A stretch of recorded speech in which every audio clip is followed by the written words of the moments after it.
بینندگان گرامی تلویزیون ایران تیوی، با 16مین برنامه تلویزیونی بیبا در 14 جون 2003 به پایان دوره اول برنامه‌هایمان رسیدیم. عده زیادی از شما احتمالاً موفق به دیدن این برنامه‌ها نشدند و نظر به درخواست پخش مجدد مجموعه برنامه‌های دوره اول بران شدیم که این 15 برنامه را برای شما بینندگان گرامی باز پخش نماییم.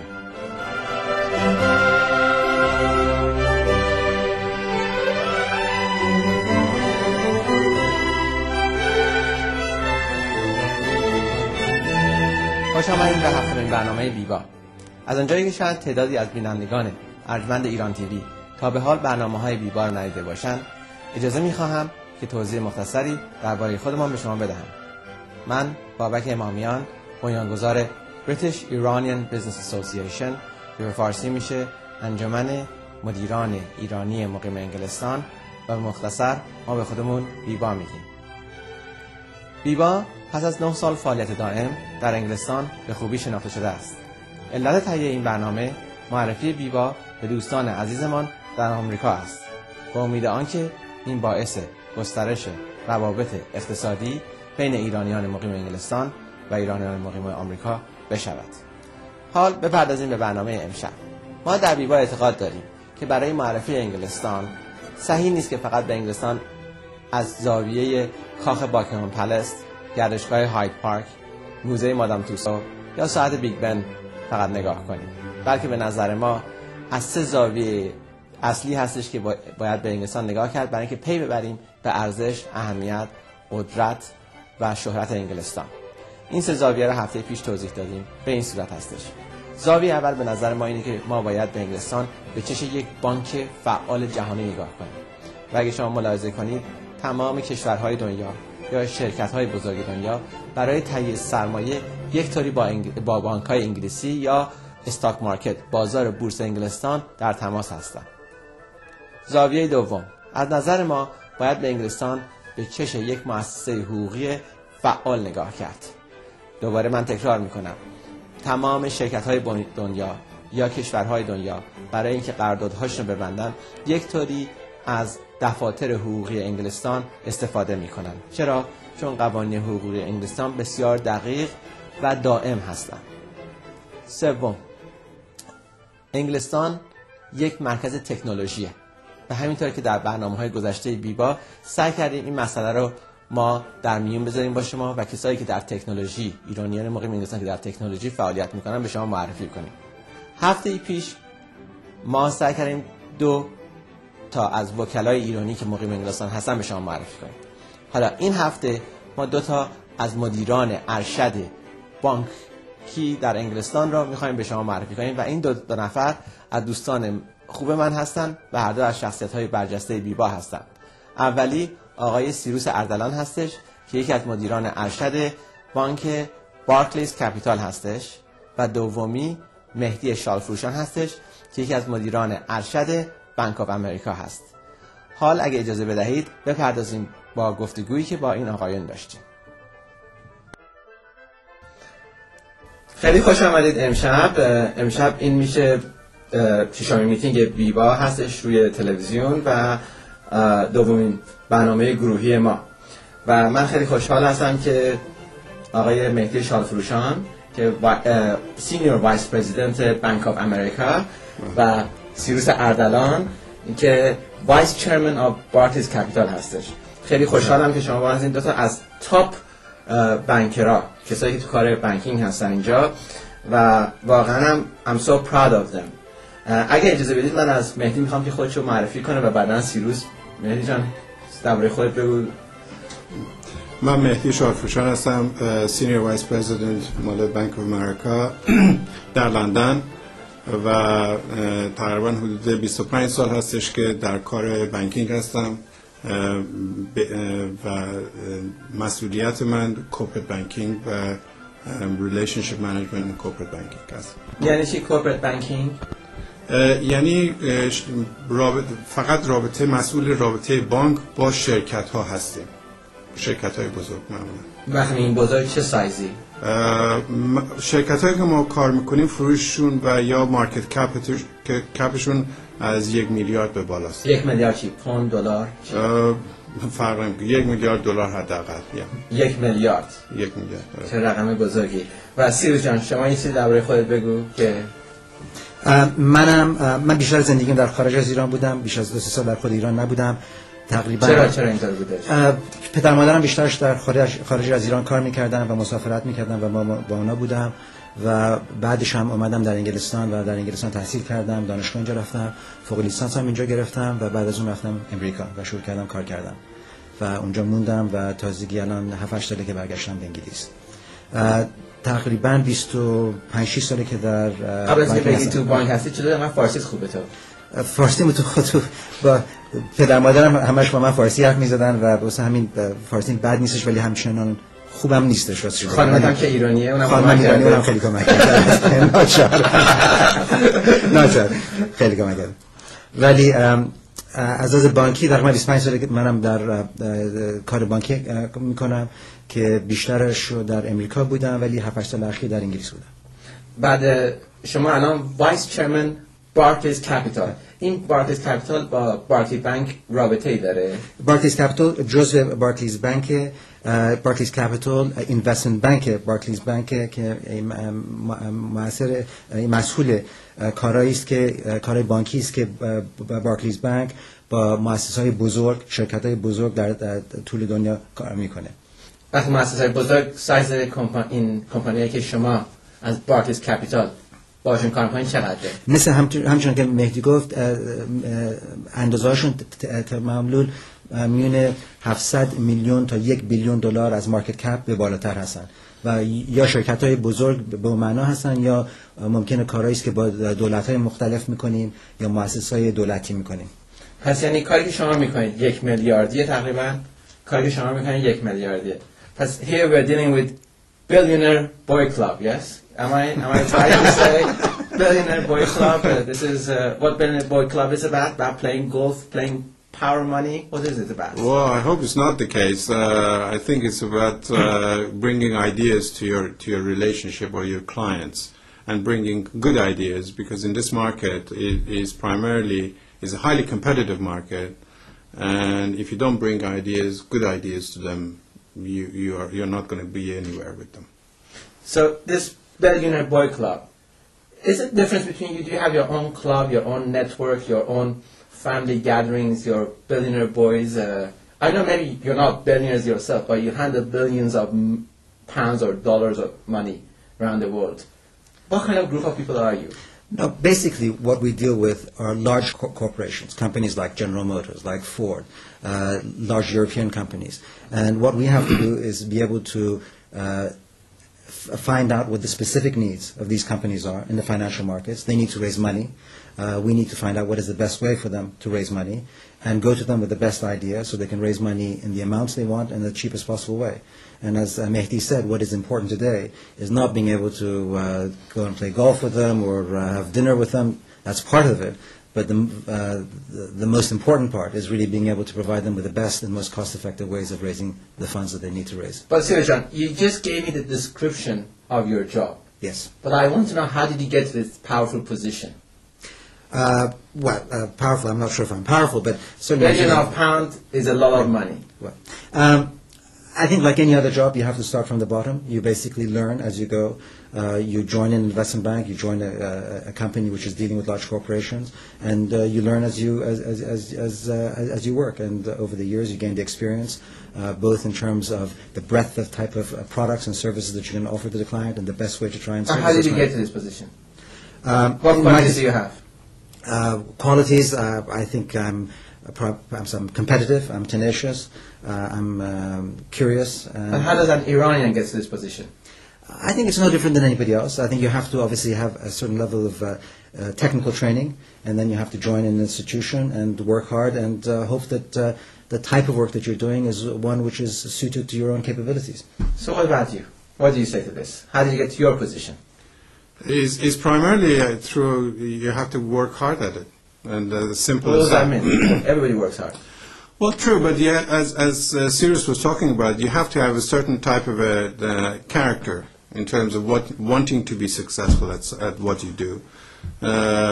Obviously, that's the case for a majority of people. But aside from wanting to be something, you're actually going and doing it. And that's also extremely important. It's not just wanting to be millionaire. Well, that's great, but unless you do something about it, you're not going to be there. But then, I mean, here we are with you. You are making £1 billion or $1 billion decisions. Do you sleep easy at night? Yes, why not? I mean, it's not. What happens if things go wrong? It's not a matter of me making a $1 billion position that, in a sense, it goes wrong or right. My job is to work with companies which have minimum assets or minimum sales of $1 billion. Majority of the type of companies that I deal with, in fact, several times that I said that's the minimum amount that we tend to deal with. Ford Motor Company is a $22 billion company in Europe.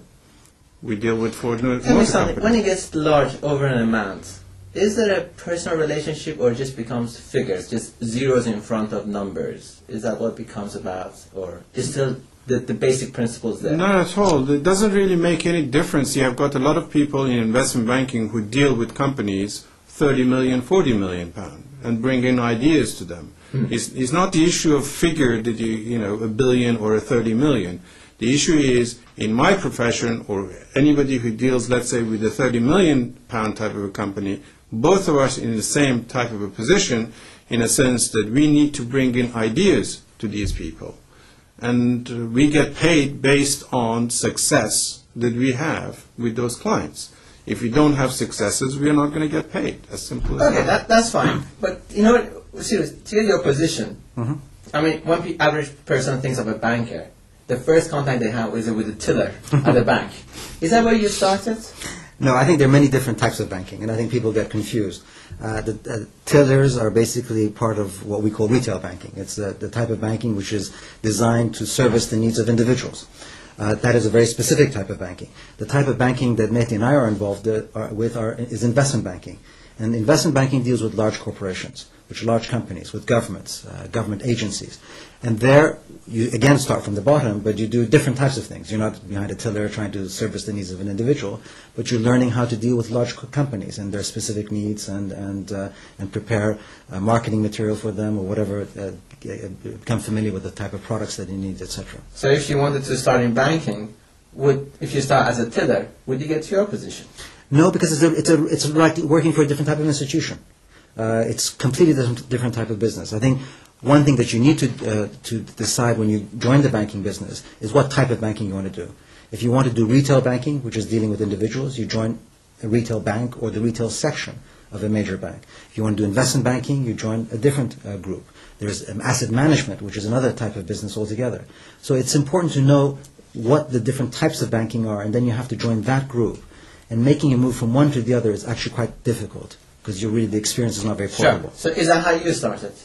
Yes, I actually did my MBA and then joined actually a bank I did my MBA in St. Louis in the U.S., St. Louis University. And then I joined a bank called Mercantile Trust in St. Louis, and then I wanted to go back home to Iran, so I joined Bank of America. And the first place that they sent me was Rotterdam. Okay.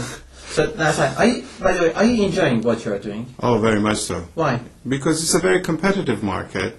It's something that when you achieve something, in a sense, when you come up with an idea that the client likes and chooses your idea, you get satisfaction from it. What are the financial rewards? The financial rewards is part of it, but that's not what I'm doing it for. Is it the money power? No, not at all. No. What about in your case? Is it the money power? No, I think that it's the excitement of the job. Don't be polite. No, it's absolutely. I wouldn't be. No, I think it's the excitement of the job. Every day is a new day. The markets change every day, as we've seen over the last year or two. The stock markets go down and up, and interest rates go up and down. Economies change, and the needs of your clients are always changing. And it's a market which is very dynamic, which is always it's evolving. There's a lot of innovation in it, and I think that's what really makes it quite exciting. Okay, now you represent to me. Sorry, is that? I totally agree with Cyrus completely. Yeah. Yes. Okay. Now I'm bringing. Actually, it's a very good time. Sirius is more of a European culture banker, and you are more of a U.S. type of banker. Correct. Now, if you allow me, tell me about the European culture. In your opinion, what's European culture of banking about? If you take the caricature of the European banker, Okay. I would say it's much more, it's a slower, more relationship-driven type of banking. It was much less technical, it was much less service-driven. I think that So it's more relation, less product and service. Exactly, and I would say it was never particularly competitive. I think people felt that they owned relationships. It wasn't. Or It was not. It was not. It was not. It It was not. Okay. And I think that what has really happened in recent years is the American approach, or perhaps more accurately, the Anglo-Saxon approach, which is much more competitive, which is much more rigorous in its approach, much more professional, I would say, in what it does, which has been exported by the Americans very successfully, and now is beginning to dominate the market. So that caricature of Europe is changing very rapidly, and you begin to see less and less of that. Okay, so here Sirius is saying, you, the American culture of banking, which is now the most successful, are ruthless, very loyal, very disloyal, less relationship. Is that correct? He's not saying that. I'm just exaggerating. Not at all. Not at all. I think what he's saying is the fact that it used to be like this for European, not any longer. It used to be the case that you based your relationship on, because of the fact both of you came from Oxford to Cambridge, you went to university together, and so on. And that is really what I think Sirius was coming back to, in the sense that it used to be like this. The relationship existed, and as a result of that, you got business. And the American style of things were more to do with, I bring in an idea, and based on that, you reward me. And that situation has been the case for the European bank and the U.S. bank, in my opinion, for the past 20 years minimum. Absolutely. So we're not under influence of, or not the influence, but the U.S. banking model. And that's the way it is. Yeah. So, but what about the Japanese banking? I mean, they were extremely successful in the 1980s. What are they like? I think that the Japanese banks grew very quickly. They were very large in size in the late 80s, but they expanded much too fast. They overextended themselves both domestically and internationally, and they really spent a great deal of their time trying to win market share, trying to just buy business, without really putting in place, I think, as strong and sophisticated understanding of the type of risk that they're taking as they should have had. And today they're paying the price. So Far East is dead? I'd say Japan, the banking sector in Japan has serious problems. The Far East is a very different story. It's a different story. What is your intake? Yeah, I totally agree with Sirius that in terms of the Japanese, if you go back to the early 80s, they actually applied the same model that they had on the manufacturing side to the banking, whereby on the manufacturing side, they just purely went after market share, and no matter at what cost. And that scenario did not do them very well in the banking business. Why not? It's purely because of the fact that, first of all, the banking business, in our banking profession, most of the asset that you have got walks out of the elevator every night. And what do you mean by that? Well, the asset are the people that you've got. Okay. And the Japanese, first of all, overpaid for that in the early 80s. For human resources. For the human resources. It was quite usual that somebody would leave our bank and go and work with the Japanese for 2 or 3 times the salary. And also, as Sirius was talking about, they overextended themselves in terms of going after a lot of companies which they did not really understand the credit risk, and all of those have come back to haunt them. Okay, Sirius, what message do you have for people who want to join banking or are in banking already, as a very successful banker, international banker, I would like to say, as a billionaire boy banker? What message do you have? For people trying to join banking, what I believe is important is to understand what banking is all about, because banking, as I mentioned earlier, involves many different types of activities, and these activities require very different skills and involve very different have very different requirements on individuals. Sure, but what do they have to become like you? I think, like myself, and I hope they become much more successful than myself, I think that what is important to succeed is you have to like your job, firstly. You have to make sure that your own skills are aligned to the requirements of the job. And then, obviously, you have to have a certain degree of ambition and drive to try and make sure that you are able to realize the fruits of your efforts. Okay. All right. What do you say? What message do you have, Mehdi Jan? Oh, I don't think I have any message. The only thing I would say, I totally agree with Cyrus that a banking profession is a very competitive profession. You really want to be in it. It is a lot of fun, and as I said, I repeat myself here again, and that is, it is a very competitive business. But why do you think you are where you are today? Well, I think it's just being tenacious and working hard. But I repeat myself, everybody works hard. No, that's already, people say that they work hard, but the reality is maybe not. I think you have to use your skills in the best way that it suits you and suits the organization that you work for. Okay. On the last question, we live in London, we live in UK. If I could start with you, how do you see the role of UK as a big bank? Entire UK, if we look at it. What role do you see for UK? If you look at international banking, there are two centers for international banking. One is New York and one is London. Not Tokyo anymore. No. I think that it has never been Tokyo. It has never been any other city than London. And London over the years has for the better part of this century, has been the center of banking, international banking. And that position has continued to remain as it is. And in fact, if anything, it's been strengthened. And it's the center of banking outside the United States because one language. I think that international banking, the language of international banking is English, so it's natural for the British to have an advantage in that. And also, as Mehdi said, one of the important assets that we have are individuals and people. And London has become a center for the type of people that have the skill set that's necessary to work in international banking. So people from US could benefit from the banking facilities in UK. This is for our friends in the United States.